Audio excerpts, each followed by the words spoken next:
महाराष्ट्रात गाजलेलं पुण्यातलं बुक फेस्टिवल 2024चा हा छोटासा खरं तर व्लॉग आहे. जास्त मोठं काही मी शूट नाही करत बसलेलो त्याच्यामध्ये.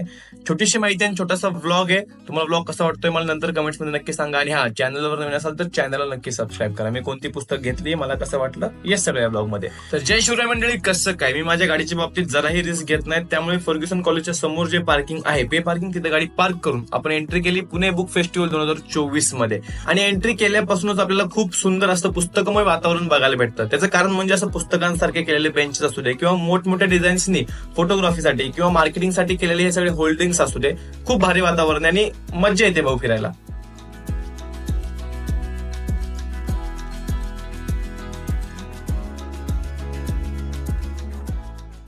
हे अपेक्षापेक्षा खूप जास्त मोठे आहे. समजते जवळपास 700 ते 800 स्टॉल असतील आणि हे 1-2 तासात होणारं काम नाहीये. पण बघू, आपल्याला जे डोक्यात पुस्तक आहेत, 2-3 डोक्यात पुस्तकं आहेत, ते एवढी पुस्तकं शोधून मी जाणार आहे आणि थोडासा फेरफटका मारणार आहे. बाकी यांनी फोटोग्राफीसाठी वगैरे खूप चांगलं केलेलं आहेत काही गोष्टी.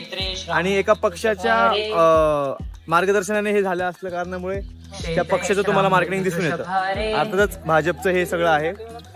पंतप्रधान असतील, आपले मुख्यमंत्री असतील, त्यांचे फोटोज वगैरे आपल्याला बघायला भेटत तिथे. पण एक भरपूर मोठे आत गेल्या गेल्या लगेच डाव्या बाजूला अहिल्याबाई होळकर यांची आपल्याला मूर्ती बघायला भेटते. त्यांच्या स्मृतीला वंदन करून आपण हे संपूर्ण पुस्तक संमेलनामध्ये फिरायला चालू करतो. खूप मोठं आणि विशाल संमेलन आहे आणि काही काही स्टॉल्सनी असे कौतुकास्पद, मी मराठी किंवा लाभले आमाचं भाग्य बोलतो मराठी, अशा कौतुकास्पद गोष्टी देखील तिथे केलेल्या आपल्याला बघायला भेटतात. आता या मराठी रियासतच्या 8 खंडांची किंमत जर तुम्ही बघितली, म्हणजे तुम्ही बघाच या 8 खंडांची किंमत किती आहे. असं थोडंसं थक्क झालं. पण पुढच्या वेळी जेव्हा पुस्तक संमेलन लागेल तेव्हा किंमत न बघता आपण मराठी रियासत ह्या संपूर्ण 8 खंडांचं ती रियासत विकत घेऊ असं मला वाटतंय. अशी माझी इच्छा आहे खरं तर.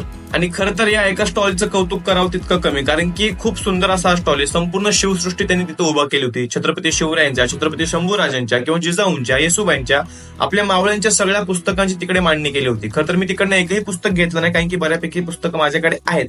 पण त्या स्टॉलचं मी भरभरून कौतुक तिकडनं करून निघालो. हे बुक फेस्टिवल इतकं मोठं आहे की मी खरं तर ठरवून आलो होतो की हे पुस्तकं घ्यायचे. पण या सगळ्या स्टॉलमध्ये फिरत असताना एक वेगळी भुरळ पडतीये किंवा विसरल्यासारखं वाटतंय. आणि जी पुस्तकं दिसतात ती सगळी घ्यावीशीच वाटतात. त्याच्यामुळे नक्कीच तुम्ही जरी ठरवून आला की एवढीच पुस्तकं घ्यायचीत तर देखील खूप जास्त वेळ लागू शकतो. बरंच मोठं बुक फेस्टिवल आहे. आणि मी आता एका स्टॉलवर यातली पण बरीचशी पुस्तकं आवडले तुम्हाला, पण मला जे नेमकं पुस्तक पाहिजे ते मला भेटत नाहीये. पण ठीक आहे, बघू आता भेटलं तर भेटलं. आता जवळपास 1.5 तास झालं मी फिरतोय पण एकही पुस्तक घेतलेलं नाहीये मी. बघू, घेऊ लवकर. खूप परिश्रम केल्यानंतर, म्हणजे खूप फिरल्यानंतर, 2 ते 3 तास फिरल्यानंतर मला जे पुस्तक पाहिजे होतं ते भेटलं. प्रतिभाचंद्र कोयडे सरांची ही जी कादंबरी आहे ती मला घ्यायची होती.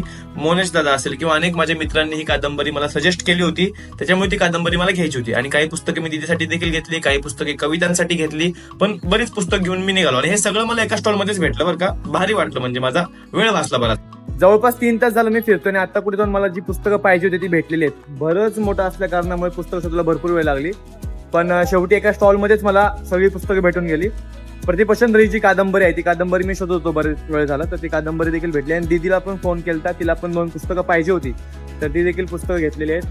आता निघतोय, जाऊ आपण. संमेलनातनं बाहेर पडत असताना संविधानाची मूळ आवृत्ती देखील आपल्याला बघायला भेटते. तसंच संमेलनाच्या बाहेर काही गोष्टी अशा केल्या जिथे फोटोग्राफी खूप चांगल्या पद्धतीने केली जाऊ शकते. आणि हे उत्तम आहे सगळं, म्हणजे मला तर आवडलं. जरी एका पक्षाचं असलं तरी मला आवडलं. स्वतः पंतप्रधान नरेंद्र मोदी किंवा मुख्यमंत्री देवेंद्रजी फडणवीस यांच्यासोबत देखील काही जण फोटो काढत होते. त्याचबरोबर आपल्या महाराजांसोबत देखील बरेच जण फोटो काढत होते. खूप छान असं वातावरण, पुस्तकमय वातावरण, जसं मी ब्लॉगच्या सुरुवातीला म्हणलं तसं एकदम उत्तम असं वातावरण इथं आहे.